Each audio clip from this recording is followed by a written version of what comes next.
let's talk a little bit about this picture that is going around here as of this morning of what appears to be Shane McMahon, well, his face anyways, a little bit of his face, standing behind a chair, meeting with Tony Khan. So the context, the backstory of this is that apparently there was rumors going around that Tony Khan and Shane McMahon had met and had talked. Well, Tony Khan came out and said, I've never talked, never met with Shane McMahon, but I would like to at some point. That'd be fine.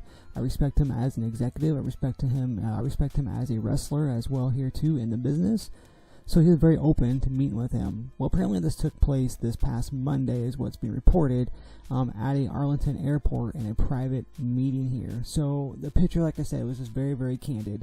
It looked like somebody literally took their phone and snapped it. They kind of looked like they're a little bit shocked that it was taken, but I think it was very well meant to be taken and very well meant to be leaked on the internet to go ahead and stir the commotion, which it damn well worked and is 100% working as we speak right now, because that's why I'm here talking about it. So I did post, though. I reposted it this morning, and I said this does nothing. This doesn't benefit AEW at all. It benefits Shane McMahon and a paycheck, yes, but as far as AEW, I don't think it benefits them whatsoever. The more I kind of thought about it, though, I had the whole day to kind of process, because that was first thing this morning.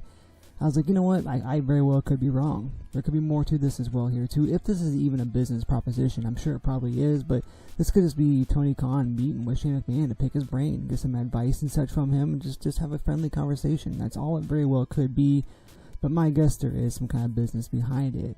With that being said, though, what's the business behind it? Other than a huge paycheck for potentially for Shane McMahon, this could be a waste of money for AEW, or it could be a good thing, depending on how you look at it. It could be a big benefit.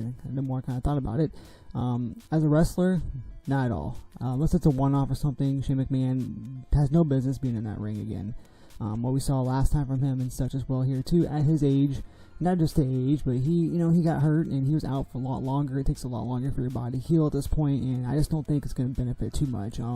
Would it draw a crowd for one match? Potentially, yes, of course. But as far as like an in-ring performer on a normal basis, I don't see that happening.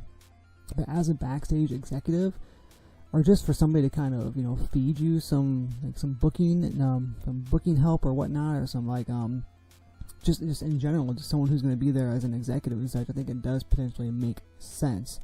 I mean, Shane McMahon knows quite a bit. He's been in the business. He was growing in the business, of course, with his father, of course, with his sister and such. He's been around for a very, very long time. Now, one of my buddies, Gary, had said that, if anything, it's a slap in the face to TKO, which I don't think that's the case. TKO doesn't want anything to do with the McMahons. Stephanie comes around once in a while. She appears on camera and such, and that's about it. But as far as we know, she's not working backstage, or she's not doing anything on the board or nothing along those lines. She's just there as a fan or as a wife of Triple H.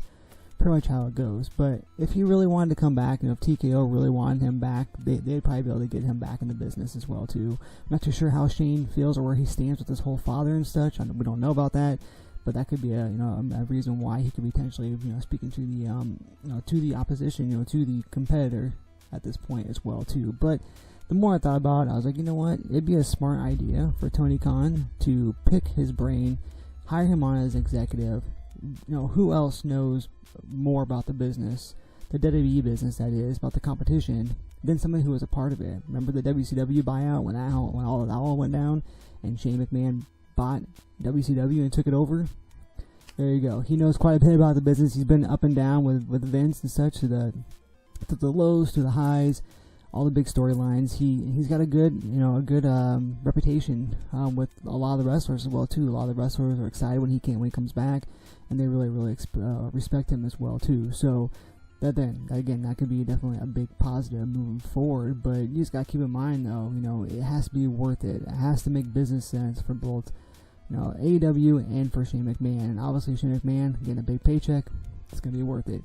But he's got to bring something to the table for AEW. But guess what I'm thinking? A McMahon coming to AEW. Could you imagine? I mean, a McMahon going to a competitor. Yes, it's not Vince McMahon, but it is Shane McMahon. But again, that's huge news. And I think that could, if anything, kind of get the ball rolling. But you got to stop and think, how do people feel about the McMahons? Business side of things, on the executive side of things, I think it makes sense. Now, as far as booking goes, supposedly the whole Raw Underground was Shane McMahon's baby, and that was absolute garbage, absolute dog crap. We saw how that went. But either way, though, I think that he still brings something to the table with some, with his history. He knows a lot about WWE, about the business and such as well too. So I think that he can definitely bring something on the executive side to AEW potentially.